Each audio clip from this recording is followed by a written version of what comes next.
बहुत समय पहले नितेश नामक एक आदमी एक छोटी सी गांव में रहता था। वो एक बहुत ही नेक और ईमानदार आदमी था।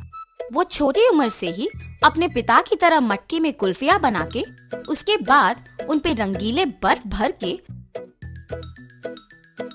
उन्हें बेचता था। कुल्फी, कुल्फी, मलाई कुल्फी, पिस्ता कुल्फी, बादाम कुल्फी, रोज कुल्फी, ले लो भाई ले लो। घर पे बनाए हुए ताजा कुल्फी, सिर्फ 5 रुपए में आपके मनपसंद कुल्फी। सभी बच्चे उसके जोर जोर से चिल्लाने पर उसकी बात सुन के उसके बनाए हुए कुल्फी स्वादिष्ट रहने पर उन्हें खरीदते थे। ऐसे उसकी कुल्फी का व्यापार अच्छा चलता था। एक दिन जब नितेश कुल्फियां बेच रहा था, उसके पास एक बालक आता है। अंकल, जरा ये लेके मुझे कुल्फी देना। तुम सोने का चेन के बदले में कुल्फी मांग रहे हो? किसका है ये? ये चेन मेरी माँ का है। उन्होंने मुझे कुल्फी खरीदने के लिए पैसे नहीं दिए, इसीलिए मैंने उनको बताए बिना ये चेन लेके आया हूँ।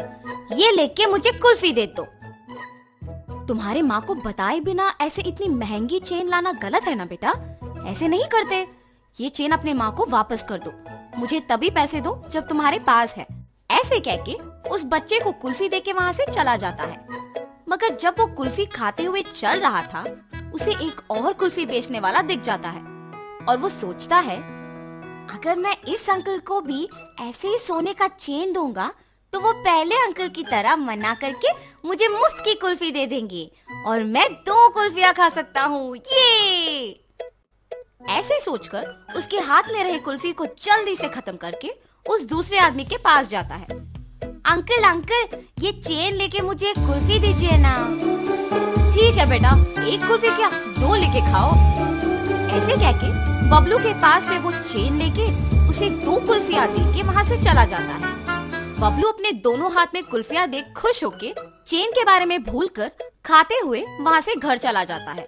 इतने में बबलू की माँ सोने का चेन ना दिखने पर घर पूरा ढूंढती है और तभी बबलू घर आता है। बबलू, क्या तुमने मेरा सोने का चेन देखा है बेटा? यहीं पे रखा था। अरे रे, 2 कुल्फियां मिलने की खुशी में मैं तो चेन के बारे में भूल गया ना। अब अगर मैं माँ को ये बताऊंगा तो मुझे पक्का डांटेगी। अब मैं माँ से क्या कहूँगा? ऐसे वो मन में सोचता है। क्या हुआ बबलू? मेरे सवाल का जवाब दिए बिना क्या सोच रहे हो? कुछ नहीं माँ, मैंने नहीं देखा। हाँ, ठीक है, तुम भी मेरे साथ चेन ढूंढो। शायद मैं यही कहीं भूल गई। वो बहुत महंगा है बेटा। ठीक है माँ। और ऐसे बबलू उसके माँ के साथ चेन ढूंढने लग जाता है, जैसे उसे कुछ पता ही नहीं। बहुत समय बाद जब उसकी माँ ढूंढ ढूंढ के चेन ना मिलने पर थकान के मारे दुखी होके बैठ जाती है। बबलू उसके माँ को दुखी देख सोचता है, उस चेन के खो जाने पर ही माँ दुखी है। मैं माँ को दुखी नहीं देख सकता। चाहे कुछ भी हो जाए, मैं माँ को सच बता दूंगा। ऐसे अपने माँ के पास जाता है और कहता है, माँ, आपके डांटने के डर से मैं सच नहीं बता पाया। मैं कुछ नहीं कहूँगी बेटा, सच क्या है? माँ, आपने कुल्फी खरीदने के लिए पैसे नहीं दिए ना, तो मैंने आपके सोने के चेन लेके कुल्फी वाले को देकर उससे कुल्फी लिया। 5 रुपए की कुल्फी के बदले में तुमने इतना महंगा चेन दे दिया। ऐसे करना गलत है बबलू। ऐसे फिर कभी मत करना। उस कुल्फी वाले को पहचान सकोगे? हाँ माँ, पहचान पाऊंगा। उसके ऐसे कहने पर बबलू की माँ अगले दिन कुल्फी बेचने वालों का इंतजार करती है।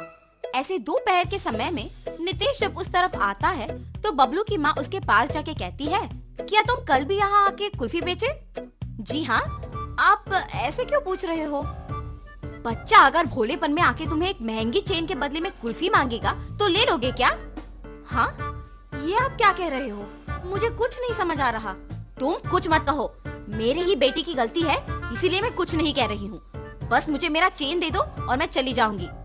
मैडम, मैंने वो चेन नहीं लिया। मैंने उस बच्चे को कहा भी कि वो चेन उसके घर में वापस लौटा दे। उसने आपको आके नहीं दिया। चेन देना ना पड़े इसलिए झूठ बोल रहे हो तुम। नहीं नहीं, मैं सच कह रहा हूँ। आप अपने बेटे को बुला के पूछिए तो सही। बबलू, बबलू। हाँ माँ। बबलू, क्या यही वो आदमी है जिसको तुमने मेरा सोने का चेन दिया? नहीं माँ। और ऐसे वो अपने माँ को नितेश के साथ जो भी हुआ समझाता है। कल मेरे इस तरफ आने की वजह से ही मुझे सोने का चैन मिला था। काश आज भी ऐसा कुछ हो। ऐसे सोचते हुए उस तरफ जा रहे कुल्फी वाले को बबलू देखता है। माँ वही वो अंकल है जिन्होंने मुझसे चेन लेके कुल्फी दिया था।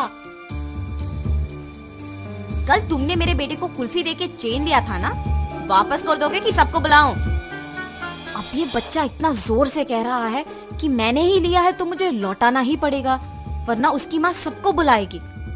लालच के मारे यहाँ आना अनावश्यक था। चेन दिए बिना क्या सोच में पड़ गए हो तुम? मुझे माफ कीजिए दीदी। ऐसे वो आदमी उसका गलती मानकर उसके पास के सोने का चेन बबलू के माँ को दे देता है। बच्चे मासूमियत में अगर आके महंगे चेन के बदले में अगर कुल्फी मांगे तो क्या दे दोगे? उन्हें इतना भी नहीं बताओगे कि वो गलत है? उस कुल्फी वाले ने ऐसे ही लालच के बिना मेरे बच्चे को गलती करने से रोका था। आइंदा ऐसे कभी मत करना, इस आदमी से सीखो। मुझे माफ कीजिए भाई साहब, मैंने आपकी गलती के बिना आपको निंदित किया। कोई बात नहीं जी, मुझे बस खुशी है कि आपको आपकी चेन मिल गई। बेटा ऐसे कभी मत करना। मैंने सोचा कि वो अंकल भी आपकी ही तरह चेन लौटा देंगे। सब लोग एक जैसे नहीं होते बेटा, अच्छे लोग और बुरे लोग होते हैं।